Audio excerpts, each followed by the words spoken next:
Hello வணக்கம். யார் பேசுறது தெரிஞ்சுக்கலாமா? மயிலாடுதுறை மாவட்டம் சங்கரன் மந்தல் இரவாஞ்சேரி கலாவதி ராஜமோகன். சிறப்பு வாழ்த்துக்கள். கேள்விக்கு போலாமா? போக என்னன்னு திடீர்னு சாங் இப்பதான் வச்சேன். சரி, குழந்தைகளை எப்படி கண்டித்து வளர்க்க வேண்டும் என்று நினைக்கிறீர்கள்? குழந்தைங்களுக்கு வந்து நம்ம வந்து எதுல கொஞ்சம் ஃப்ரீடம் கொடுக்கணும். ஆ, கொஞ்சம் ஃப்ரீடம் கொடுக்கலாம். சரி. ஃப்ரெண்ட்லியா வளர்க்கணும். ஆ, பிள்ளைங்களை வந்து எப்பயுமே நம்மள்ட்ட வந்து பொய் சொல்லாத அளவுக்கு வளர்க்கணும். அப்பதான் அதுங்க வந்து எதா இருந்தாலும் மறைக்காம நம்மள்ட்ட பேசுவோம். சூப்பர். ம், அதுதான் என்னோட இது. அதுதான் படம் இது. எதுல கண்டிஷன் உள்ளதுல கண்டிக்கணும். ஏன்னா படிப்பு இதுலதான் ஃபிட்டா இருக்கணும் பிள்ளைங்களை. கண்டிப்பா. மீதி நேரம்லாம் நம்ம வந்து நண்பர்கள் போலதான் பிள்ளைங்களை பிஹேவ் பண்ணோம்னா கண்டிப்பா பிள்ளைங்க நல்லா வளரும். சூப்பரா சொன்னீங்க. வாழ்த்துக்கள். குடும்பங்களில் பெரியவர்களுக்கு கொடுக்கும் மரியாதை அப்படியே இருக்கிறதா, குறைந்துள்ளதா? பெரியவங்களே இல்ல, எங்கதான் கொடுக்கறது? பெரியவங்களும் இல்ல. பெரியவங்க இருக்கிற இடத்துல விலக்கி வச்சிடுறாங்க நம்மள. ஆஹா.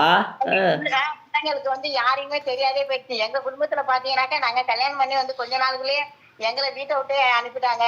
ஸ்கூல் இருந்தது எல்லாத்தையுமே எடுத்துக்கிட்டு. அச்சோ. பிள்ளைங்களுக்கு வந்து பாட்டி இது சித்தப்பா இந்த அன்பு இல்லாதே போயிடுச்சு. ஆஹா. ஆமா. ஆனா பிள்ளைங்க வேற வந்து வெளியில இருந்து யாரு வந்தாலும் எங்க பையன் எல்லாம் வந்து ரொம்ப அன்பா கூப்பிட்டு வாங்க, நல்லா இருக்கேன், தண்ணி குடிச்சு சாப்பிடுறீங்களா எல்லாம் கேட்பான் என் பையன். சிறப்பு சிறப்பு சிறப்பு. ஆமா. சரி, உருவத்தை வைத்து அவரது நிறத்தையோ வைத்து நம்ம அவங்களோட திறமையை கணிப்பது சரியா தவறா? அவங்க உருவத்தை வச்சு நம்ம வந்து எடப்பட முடியாது. ஆனா the face is the index of the mind ன்னு சொல்லிருக்காங்க. அவங்க முகத்தை வச்சு அவங்க எப்படி உள்ளவங்கன்னு கண்டுபிடிக்கலாம். Wow, super. முகத்தை வச்சு அகத்தை வந்து நம்ம கண்டிப்பா கண்டுபிடிக்கலாம். ஒரு சிலருக்கு தான் கண்டுபிடிக்க முடியாது. ஆனா ஒரு சில பேர் நீங்க என்ன சொன்னாலும் வெளியில உள்ளுக்குள்ள அப்படி இது மட்டும் வெளியில சிரிச்சுட்டே இருப்பாங்க. அவங்களும் சத்தியமா கண்டுபிடிக்க முடியாது. நிறைய பேருக்கு அந்த ஃபேஸ் வச்சே நம்ம கண்டுபிடிச்சலாம் அவங்க அகம் எப்படி இருக்குங்கிறத கண்டுபிடிச்சிடலாம். சூப்பர்மா, ரொம்ப அசத்துட்டீங்க. கேம்குள்ள போலாமா? இன்னும் ஒருத்தவங்க இருக்காங்க, விளையாடணும். ஓகேவா? மழை பெய்யுதுங்களா? உங்களுக்கு பிடித்த பழமொழி ஒன்று சொல்லுங்க. பிடித்த, அதாவது நீங்க ஆசிரியரா இருந்திருக்கீங்க, உங்களால ஆசிரியர் பணி இருக்கும்போது மறக்க முடியாத ஏதாவது ஒரு ஸ்டூடெண்ட் பேர் சொல்லுங்க. யாரும் ஞாபகம் வச்சிருக்கீங்கன்னு பார்க்கலாம். உங்கள்கிட்ட உங்க அம்மா கிட்ட உங்களுக்கு பிடித்த விஷயம் என்ன சொல்லுவீங்க? உங்களுக்கு பிடித்த பூ எது? அவ்வளவுதான் 5 கேள்வி. ஆன்சர் சொல்லுங்க. முதல்ல என்ன கேட்டேன்? அம்மா கிட்ட வந்து உள்ள பிடித்தது வந்து அந்த அன்பு தான். அது எப்படி நீங்க அடுத்த 4வது கேஸ்டிங் போவீங்க? முதல் கொஸ்டினுக்கு என்ன கேட்டேன்? சொல்லுங்க, திருப்பி உங்க ஊர்ல மழை பெய்யுதா? இல்ல. அப்படி சொல்லக்கூடாது. 5 கேள்வி நான் கேட்டுட்டேன், நீங்க பதில் சொல்ல அவுட்டே. அவ்வளவுதான் இந்த வாரம். அடுத்த வாரம் வந்து வெற்றி பெறுங்க. ஓகேவா? 5 क्वेश्चन நீங்க சொன்ன பிறகு நாங்க தொடர்ந்து ஆன்சர் சொல்லணுமா? ஆமா. சரி, பரவாயில்ல. ஒரு டைம் மட்டும் சொல்லுங்க. நீங்க தொடர்ந்து சொல்லிடுங்க, நான் முடிஞ்ச. சரி, நான் கேள்வியே மாத்திடுறேன். ஓகேவா? ஓகே. உங்களுடைய பிறந்தநாள் உங்கள் கணவருக்கு தெரியுமா?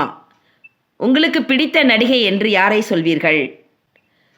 சினிமா படம் பார்க்கும்போது நகைச்சுவை காட்சி பிடிக்குமா, சண்டை காட்சி பிடிக்குமா? உங்க வீட்டில் மரம் வளர்க்குறீங்களா? உங்களுடைய மகனின் பெயர் என்ன? அவ்வளவே தான். 5 கேள்விதான். என்னுடைய பிறந்த நாளுங்கிறது வந்து எங்க வீட்டுக்காருக்கு தெரியாது, நான் சொன்னாதான் தெரியும். சரி, அடுத்து.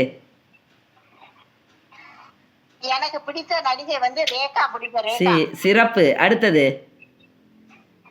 எனக்கு வந்து காமெடி நிறைய இருந்துச்சுன்னா அந்த படம் பிடிக்கும். ஏன்னா அழுகையா இருக்கும்போது அழுத்திட்டு இருப்பேன் நானே. சிறப்பு. அடுத்த கேள்விக்கு மறந்துடுவீங்கன்னு நினைக்கிறேன். பார்க்கலாம். என்கிட்ட படிச்ச ஸ்டூடெண்ட்ல வந்து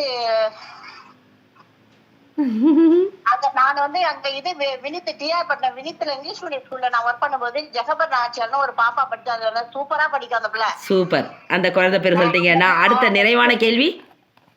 என்னோட மகன் பெயர் மெய் விரும்பி. Very good. நல்ல ஞாபகம் வச்சிருக்கீங்க. சூப்பர். வாழ்த்துக்கள். நன்றி சகோதரி. ரொம்ப அழகா அசத்திட்டு போனாங்க. அவங்களுக்கு ஒரு சிறப்பு வாழ்த்துக்கள் சொல்லிக்கொண்டு